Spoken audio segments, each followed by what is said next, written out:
Hello everyone. तो आज के हम इस वीडियो में देखेंगे एक जॉब रिक्रूटमेंट के बारे में। इसमें हम फुल डिटेल में वीडियो देखेंगे। इसमें हम जो आरबीआई में जो अभी पोस्ट आई है असिस्टेंट की, उसके बारे में हम डिस्कस करेंगे। इसमें हम पोस्ट देखेंगे, इसका इंपॉर्टेंट डेट्स वगैरह जो है वो भी देखेंगे, वैकेंसी के बारे में देखेंगे और इसकी एज के बारे में भी हम जानने की कोशिश करेंगे। तो ये वीडियो बहुत छोटा सा है, तो प्लीज़ आप अंत तक देखें और जो भी इसे फिल करना चाहे वो उसे फिल कर सकता है। तो रिजर्व बैंक ऑफ इंडिया यानी कि आरबीआई में ये पोस्ट आई है। पोस्ट कौन सी है? असिस्टेंट की है, post of assistant in RBI में ये पोस्ट है। और ये जो पोस्ट है वो 450 कुल पोस्ट है इसमें। असिस्टेंट 2003 में आरबीआई में आई है और ये जो वेबसाइट इसके जरिए आप अप्लाई कर सकते हैं www.rbi.in पर। और नेक्स्ट अब हम देखें इसकी नेक्स्ट देखें मोड ऑफ एप्लीकेशन। तो मोड ऑफ एप्लीकेशन ऑनलाइन है, आप इसे ऑनलाइन फिल कर सकते हैं आरबीआई की वेबसाइट पर जाकर। और जो फॉर्म जो एग्जाम होगा वो भी ऑनलाइन एप्लीकेशन फॉर्म है। इसके बाद हम देखेंगे इंपॉर्टेंट डेट्स। तो ये जो वेबसाइट लिंक ओपन है ये 13 सितंबर से 4 अक्टूबर तक आप फॉर्म भर सकते हैं। और इसका जो पेमेंट का जो वो डेट है वो 13 सितंबर से 4 अक्टूबर। तो ये डेट बहुत इंपॉर्टेंट है, याद रखिएगा। 4 अक्टूबर तक आप फॉर्म इसे फिल कर सकते हैं। और ये जो इसकी डेट है, मतलब एग्जाम की जो डेट है वो 21 अक्टूबर और 23 अक्टूबर, ये अभी टेंटेटिव है। इसे बाद में चेंज किया जा सकता है या इसी डेट में पेपर हो सकता है। और इसका जो मेंस एग्जाम है वो होगा 2 दिसंबर को, 2 दिसंबर 2023 को। इसमें लिखा है कि RBI reserve the right to change the dates of examination.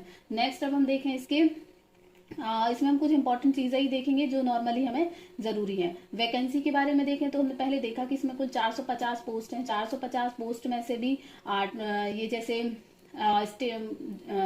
Place wise है, अहमदाबाद, बेंगलुरु, भोपाल, ये सब ऐसे डिवीजन टाइप से दी हुई है इसमें कि कहाँ कितनी पोस्ट है। नेक्स्ट अब हम देखेंगे इसमें वैकेंसी। वैकेंसी देख ली हमने, अब देखेंगे हम एज। एज के लिए जो इसकी एज है कि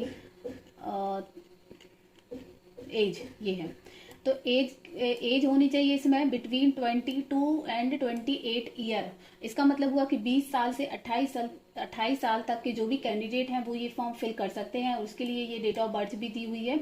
और जो इसमें रिलैक्सेशन होता है, एज रिलैक्सेशन होता है, यानी SC ST के लिए 5 साल का रिलैक्सेशन, यानी कि वो 33 साल के हैं तो भी फॉर्म भर सकते हैं।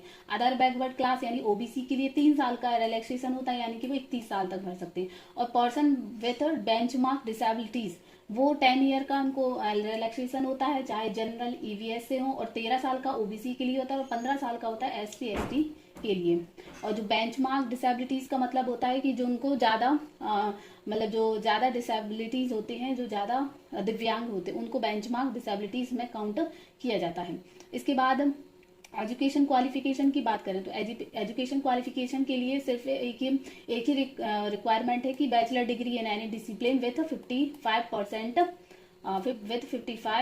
55% मार्क्स, यानी कोई भी डिग्री चलेगी इसके लिए, बस 50% से उसे पास होना चाहिए। तो ये हो गई एजुकेशन क्वालिफिकेशन। अब हम देखेंगे scheme of selection. Scheme of selection मतलब इसमें क्या क्या होगा। इसमें पहले तो मेंस प्री होगा, फिर मेंस होगा और उसके बाद लैंग्वेज प्रोफिशिएंसी टेस्ट होगा। तो जो प्रीलिम्स होगा वो जो मल्टीपल चॉइस होगा यानी MCQ बेस्ड होगा, यानी इसमें 3 सब्जेक्ट होंगे, इंग्लिश लैंग्वेज, न्यूमेरिकल एबिलिटीज और रीजनिंग एबिलिटी। ये जो 30-30 नंबर के होंगे, मतलब जो इंग्लिश लैंग्वेज वो 30 नंबर का, न्यूमेरिकल 35 का और रीजनिंग होगी 35 नंबर की और 35 ही क्वेश्चन होंगे। इनके लिए टाइम लिमिट अलग अलग से दी हुई है। इसका मतलब हुआ कि जैसे इंग्लिश लैंग्वेज का पेपर, इंग्लिश का पेपर 20 मिनट में आपने अटेम्प्ट कर लिया तो ठीक है, नहीं तो 20 मिनट बाद ये जो न्यूमेरिकल की जो पेज होगा वो ओपन हो जाएगा, यानी कि आपको 20 मिनट में इसको सॉल्व करना ही है। तो इसमें 100 क्वेश्चन होंगे, 60 मिनट आपको दिए जाएंगे, यानी कि 1 घंटा। और इसका जो मेन होगा, मेंस होगा, ये जो मेंस मल्टीपल चॉइस ही होगा। इसके सब्जेक्ट्स हैं test of reasoning, test of English, numerical, general awareness और कंप्यूटर नॉलेज। ये 40-40 क्वेश्चन आएंगे, 40-40 ही नंबर के, मतलब एक क्वेश्चन 1 नंबर का। तो 200 नंबर का पेपर होगा, 200 क्वेश्चन होंगे और इसमें कुल आपको 135 मिनट दिए जाएंगे। सबके लिए अलग अलग टाइम ड्यूरेशन दिया हुआ है। उसके बाद ये लैंग्वेज प्रोफिशिएंसी टेस्ट होगा, ये भी आपको पास करना होगा, उसके बाद ही आपको जॉब मिलेगी।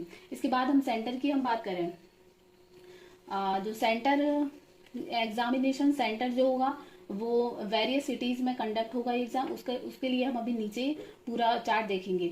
जो पे स्केल है यानी कि सैलरी, तो सैलरी जो बेसिक सैलरी बनेगी वो बनेगी 20,700 और HRA DA TA सब मिलाकर जो टोटल सैलरी है वो बनेगी 47,849 रुपये। तो ये आपको इतनी सैलरी दी जाएगी। अब हम बात करें सेंटर के बारे में, तो सेंटर का इसमें थोड़ा नीचे दिया है कि कौन कौन सी सिटीज़ में ये एग्ज़ाम कंडक्ट किया जाएगा।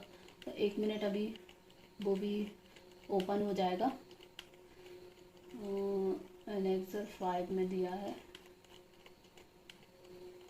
ये है द ऑफिस, नहीं ये नहीं, ये लैंग्वेज है, ये है the list of examination centre. Andaman Nicobar जैसे बहुत सारे सिटीज़ होते हैं जो जहाँ का है वहाँ के लिए अप्लाई कर सकता है। जैसे आंध्र प्रदेश के शहर दिए, अरुणाचल प्रदेश के, आसाम के, बिहार, चंडीगढ़, सब राज्यों में होते हैं, सब केंद्र शासित प्रदेशों में होते हैं। तो सबकी ये अलग अलग सी सिटी दी हुई है।